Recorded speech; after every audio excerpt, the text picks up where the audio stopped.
Capítulo 5 – Elucidações valiosas. Guilherme, adormecido, fora trasladado para local apropriado, na própria terra, de modo a aguardar, em refazimento espiritual, o novo encontro com os antigos cômpares, para as bênçãos da paz e, consequentemente, desobsessão do Sr. Mateus e de Mariana. O lúcido mentor esclareceu que oportunamente seria realizada outra entrevista com o perseguidor da família Soares, de modo a serem recolhidos esclarecimentos que facultassem as operações socorristas com o êxito que todos desejávamos. Sugeriu-nos igualmente justo repouso e que, antes das tarefas em programação, buscássemos a serenidade da oração, a fim de podermos cooperar com mais firmeza e melhor entendimento dos problemas que afetam a marcha da evolução espiritual dos seres, embora, ao retornarmos ao corpo, não nos recordássemos com a nitidez que seria de desejar. Antes do horário habitual, congregamo-nos na sede da União Espírita Baiana, no recinto destinado aos labores mediúnicos, e, seguramente inspirado por Saturnino, o irmão Petitinga tomou o Evangelho segundo o Espiritismo, iniciando a leitura de comovedora página sobre a epígrafe Amar o próximo como a si mesmo, conforme se encontra no capítulo 11. As palavras, vibrando na tônica da compaixão, chegavam-nos à alma, como mensagem de amor que a todos nos irmanava em perfeita comunhão espiritual. Logo depois, a reunião teve começo. Incorporando médium Moraes, Saturnino elucidou que traria Guilherme à psicofonia para melhor mergulho nos fluidos do sensitivo, de modo a diminuir-lhe a carga psíquica e o envolvimento nas faixas do ódio de que se via possuído desde há muitos anos. Silenciada a voz do instrutor amigo, o médium foi dominado por estertores angustiantes e, como se despertasse de pesado sono, em que as imagens evocassem cenas muito dolorosas, o aflito perseguidor identificou o recinto em que se encontrava e, acometido de repentina ira, pôs-se a deblaterar. Acalmado com passes magnéticos aplicados pelo doutrinador, lentamente recobrou o equilíbrio e indagou a razão do constrangimento de que se via objeto, estando novamente ali. Muito calmamente, Petitinga explicou-lhe a necessidade do intercâmbio a seu benefício mesmo, esclarecendo a inadiável urgência de voltar-se para o exame mais ponderado dos problemas que o infelicitavam e dos quais somente o amor possui a tônica de poder conseguir a libertação. Guilherme esclareceu quanto à necessidade que nutria de retornar ao corpo para dar prosseguimento à insidiosa cobrança, ressarcindo a injustiça de que se acreditava objeto. Elucidou que, numa das últimas reuniões do anfiteatro, o doutor Teofrastos apresentara o caso dele à multidão, que o aclamara delirantemente, exaltando a ética da justiça com as próprias mãos, nele vendo a vitória dos cometimentos que ali tinham curso. Como poderia agora recuar? A entidade apresentava os sinais do desespero e da frustração da criança caprichosa que se vê colhida no engodo da leviandade pela observação ponderada dos genitores. Ignoramos a que anfiteatro se refere, iniciou com habilidade e delicadeza o evangelizador.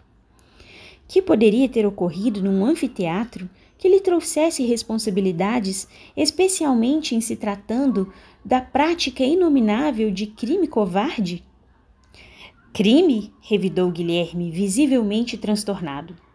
O rélio da justiça, que arde e fere nas mãos do regularizador de leis, passa, na sua cartilha, a ser um crime?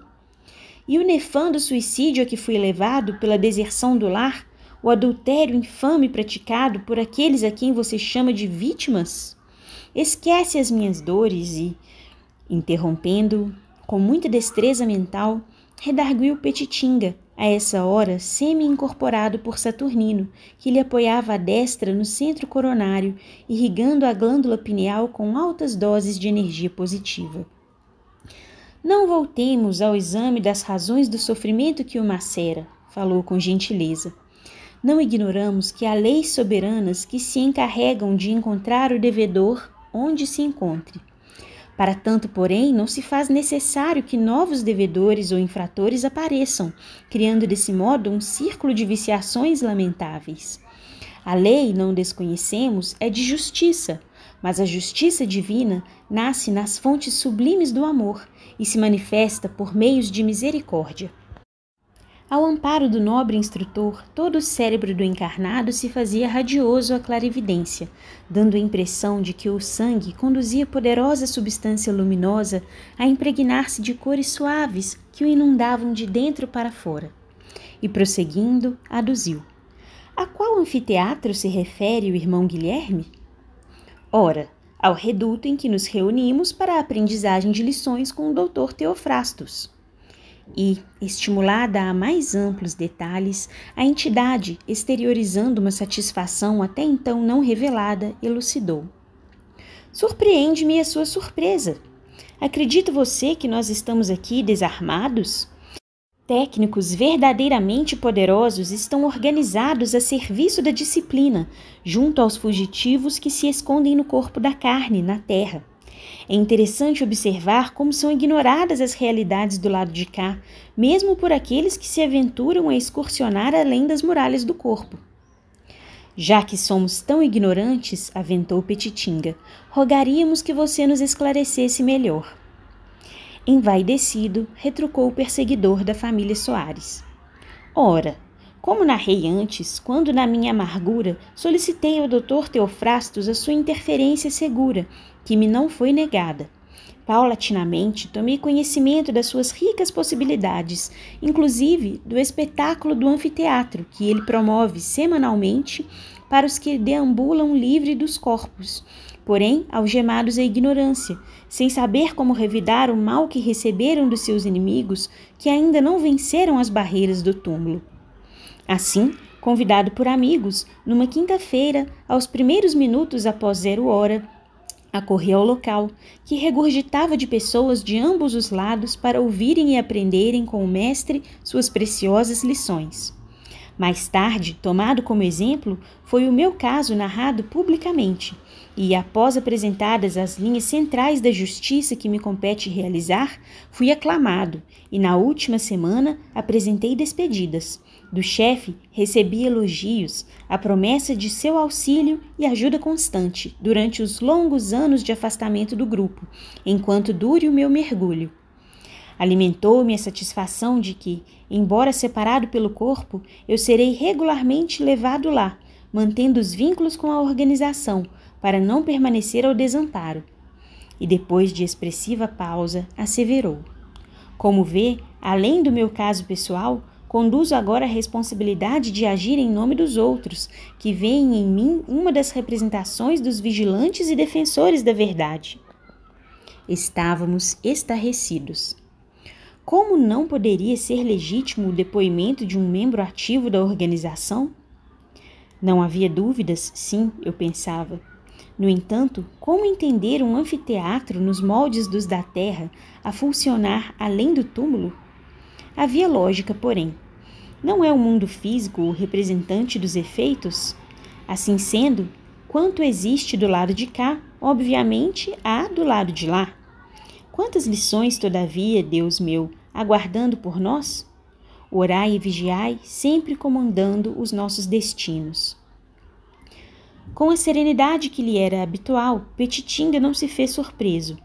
Antes, referiu-se a Jesus, que preferira o apulpo das massas à conivência com o crime e com a discriminação do poder temporal. A sua grandeza fora a sua suprema humildade, e o seu revide a todo mal foi a sua doação total aos perseguidores e afligentes, com os braços abertos na cruz, como se transformados em asas de amor, esperassem por toda a humanidade, para amparar os infelizes e trânsfugas do dever, renovando-lhes as esperanças e sustentando-os na luta, amoroso e forte até o fim. Os conceitos emitidos na mais pura emotividade pareciam sensibilizar o comunicante que, repentinamente, pareceu aflito, desejando libertar-se dos liames da incorporação, no que foi atendido por Petitinga e Saturnino, que lhe aplicaram passes balsâmicos, fazendo-o adormecer. Os trabalhos prosseguiram normalmente até a hora do encerramento, quando o instrutor, retornando à incorporação, explicou que, naquela noite mesma, o grupo voltaria a reunir-se em desdobramento parcial pelo sono para prosseguimento das tarefas. As bênçãos da caridade e os tesouros decorrentes da comunhão fraternal somente os conhecem aqueles que exercitam a solidariedade. Todos demandamos o lar com o espírito lenido por esperanças consoladoras. Embora os membros da família Soares não houvessem participado do trabalho da noite, grande parte da tarefa fora desenvolvida objetivando a saúde e a paz daquelas pessoas. Conforme planejado, reencontramo-nos na sala singela do socorro espiritual, os que participavam da assistência ao irmão Guilherme, conduzidos por Saturnino e seus auxiliares.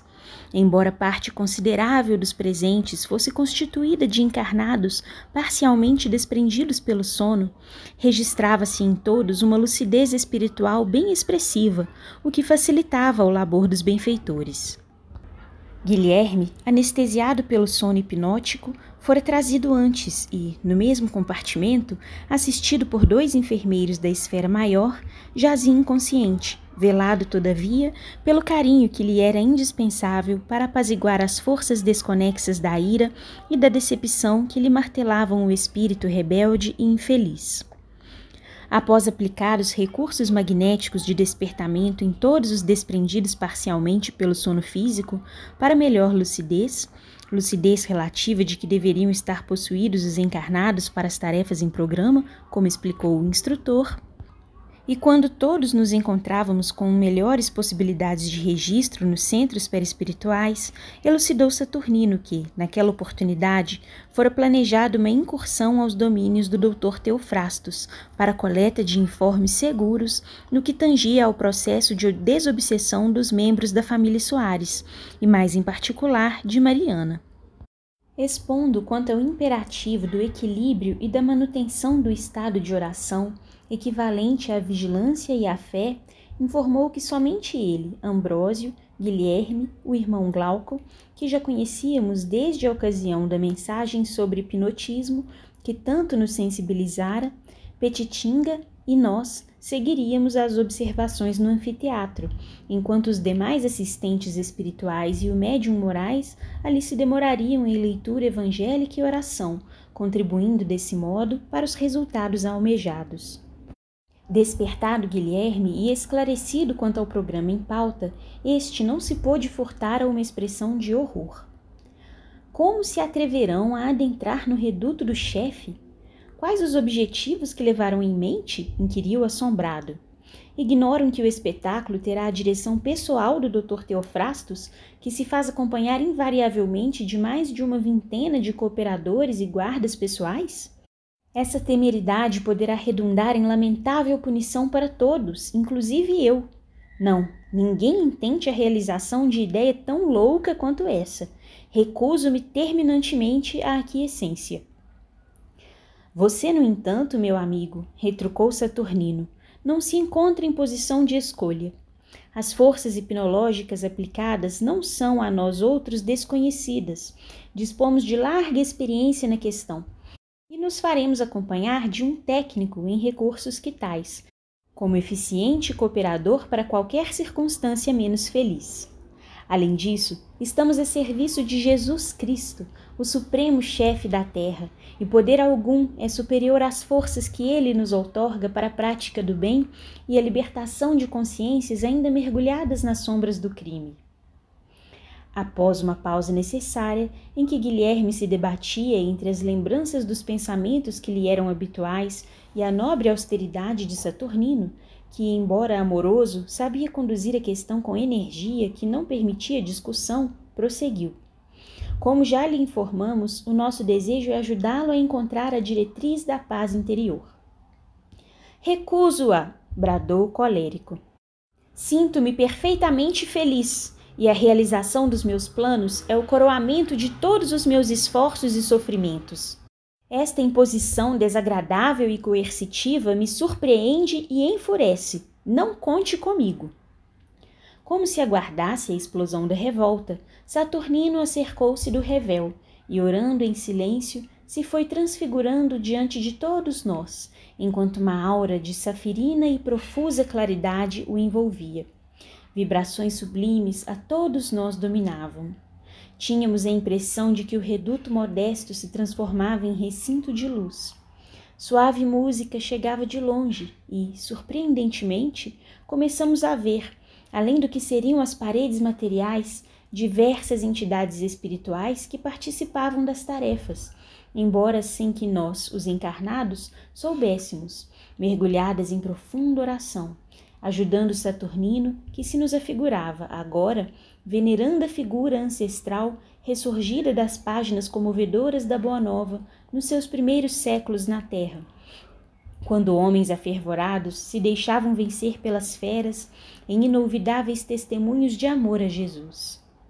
As lágrimas nos aljofravam abundantes e ignotas emoções nos venciam docemente. O mensageiro da vida envolveu Guilherme paternalmente, transmitindo-lhe os suaves recursos do reconforto e da esperança, e falou-lhe com inimitável tom de voz: Meu filho, Jesus é vida, e a vida é inevitável caminho de todos nós, viandantes da evolução. Ninguém se furtará indefinidamente ao progresso, ao amor, à felicidade que a todos nós estão reservados.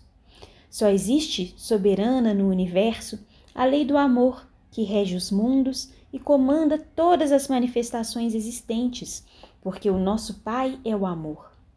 O ódio a que muitos nos entregamos, quando inermes caímos na rebeldia, ódio sempre transitório, resulta da ausência do amor que entorpecemos e envenenamos com as emanações mefíticas do nosso desequilíbrio.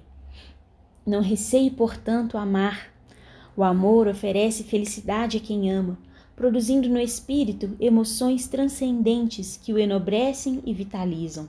Enquanto o ódio desagrega, macera e enlouquece, o amor sublima e liberta. Os que desrespeitam as leis da harmonia sofrem-lhe as consequências, sem que nos convertamos nos seus justiçadores, tornando-nos igualmente acelerados. E ninguém fruirá de paz ou experimentará alegria, vitimado em si mesmo pelo ódio. Há aqueles que, na volúpia do desequilíbrio, dizem não se importarem com o próprio estado. Todavia, a realidade é outra. Lucigênitos, temos todos a destinação da luz divina. Silenciou, momentaneamente, para dar ensejo a que Guilherme se impregnasse das sutis vibrações, deixando-se penetrar pelos argumentos e pelo amor que dele se irradiava. Prosseguindo, acrescentou: Esqueça, filho, todo o mal, para lembrar-se do infinito bem com que nosso Pai nos felicita as horas. O mal somente faz mal a quem o pratica, tornando-o mal. O perdão que se doa é semente de misericórdia que lançamos na direção do futuro a benefício próprio. Não recalcitre, não adie a oportunidade da renovação. A vida a todos nos aguarda, com a ação benigna ou severa com que nos conduzirmos em relação ao nosso próximo. Verdadeiramente infeliz é aquele que não perdoa, não ouve do mal, não oferece oportunidade de redenção. Todo perseguido resgata e se liberta, enquanto o verdugo se amarra à dívida e se deixa arrastar aos vigorosos potros do sofrimento, vencido mais tarde pelos vírus que alimentar nos escaninhos da mente atormentada. Recorde desse modo Jesus, que não carregava nenhuma culpa, e, no entanto, o ex-obsessor de Mariana, dominado por súbita emotividade, prorrompeu em copioso pranto, no qual extravasava toda a angústia retida por longos decênios, causando compaixão a todos nós, que acompanhávamos o labor socorrista, valorizando o poder incomparável do amor.